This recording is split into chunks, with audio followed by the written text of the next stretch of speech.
In Digimon's 26-year lifespan as a franchise, there's surely been a huge and wonderful range of merchandise with unique concepts. But there have also been some pretty weird additions to the franchise. And no, I am not talking about certain Bandai Asia releases. So, of course, I asked on Twitter, what are some weird yet official releases? And my personal favourites from this collection of weird and wonderful additions to this wonderful franchise that we all know and love has to be the Candy Maker, the Incredible Edibles Maker, where it's like a mold that you put. There were lots of these. It wasn't just exclusive to Digimon, and they would range from like makeup makers and edible makers, and there would be molds where you put weird concoctions in. Usually it comes with like prepackaged things, and the mold would like squish down, and you would have shaped things, like Agumon shaped things, Digimon shaped things. And there were also makeup variants, like you could have a special flavoured lip gloss that was reminiscent of a character, but in this case it's an edible maker or a candy maker, as it's marketed as. So that's a little bit of an interesting one.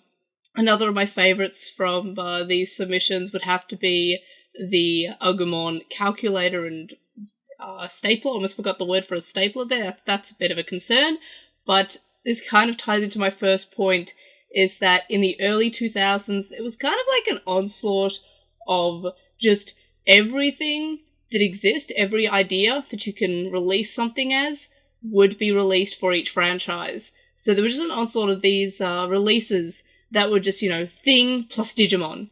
So we would have things like, in this case, stapler and calculator. Stapler plus Digimon. So a stapler that's shaped in the shape of an Agumon. And a calculator shaped like an Agumon. So it was kind of like just thing that already exists, but in the shape and shell of an Agumon, or a Digimon in general. And I guess that's kind of still done today, but I feel like it was especially rampant in the early 2000s, and especially that was the case for Digimon.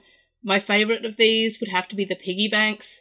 Some of them would just kind of look like, normal piggy bank, but in the shape of a Digimon. And some of these made sense, like I have a Tanemon one. The Tanemon one is Chef's Kiss. It is beautiful. It's just very simple. It has a slot in the top and, the release in the bottom. Very standard for a piggy bank.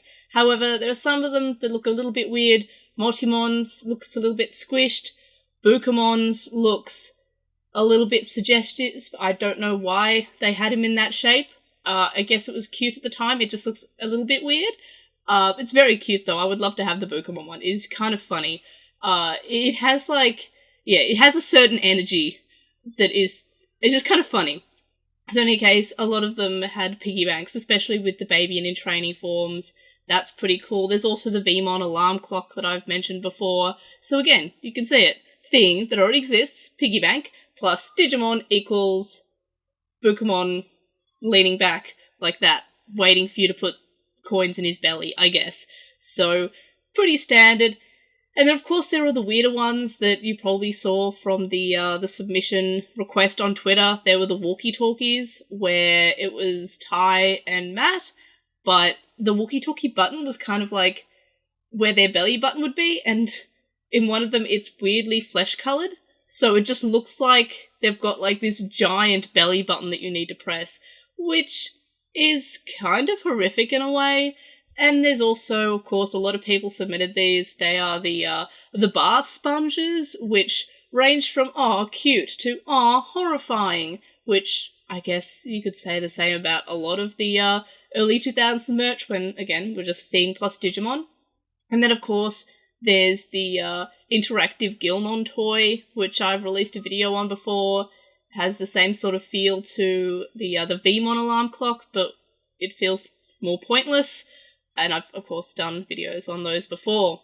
And then, of course, there was one that I actually forgot to mention, so I'm really glad this was pointed out to me, but I mentioned it in my bootleg video. Even though these aren't bootlegs, they are the play-by-play Palmon, which I absolutely adore. I love them. They are so silly. They are official. And every time I say that, I have to, like, think, like, am I sure that they are official?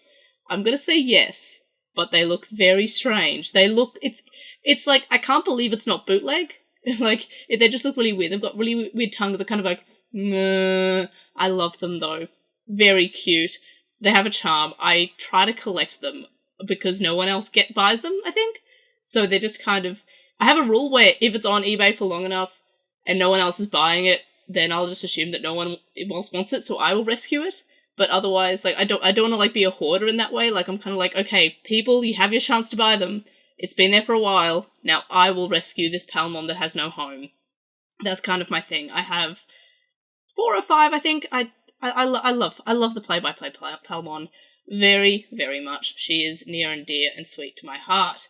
So, love her very much. And then, of course, there's basically the merchandise that inspired me to make this video, and it's definitely the weirdest piece of actual official merchandise that was released and still manages to feel a little bit like a fever dream.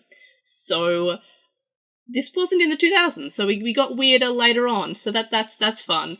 So, this was from the pop-up stores that were released alongside Digimon Adventure Try. We'd get, like, a bunch of merchandise, which was really cool. They had things like color-changing mugs and a Gomamon ramen bowl, which I eat my cereal and yogurt and everything that I can possibly put in a bowl as often as I can out of this bowl. It is just glorious. There was also, like, a little Agumon soy sauce plate, very cute. Lots of different mugs that weren't color-changing, but still Digimon-themed, very cute. This Agumon glasses case, which I've used every day since it was released. It no longer has a clasp there, and also the Digimon Adventure Try glasses cleaners. So lots of really cool and actually surprisingly useful official merchandise that were released alongside Try in online stores as well as in the special limited pop-up stores. However, in one of the Digimon Adventure Try pop-up stores, I think it was for Part 4 or Part 5, they released something that was a little bit weird. And every time I remember it exists, I'm kind of like, that doesn't feel right. Like, they've released some really cool things around this time. Like, on Premium Bandai, they released a very expensive, but very realistic-looking Beelzemon jacket. That is really cool. Okay, I want you to keep that in mind. Very cool jacket. Very cool. Big fan of the Beelzemon jacket.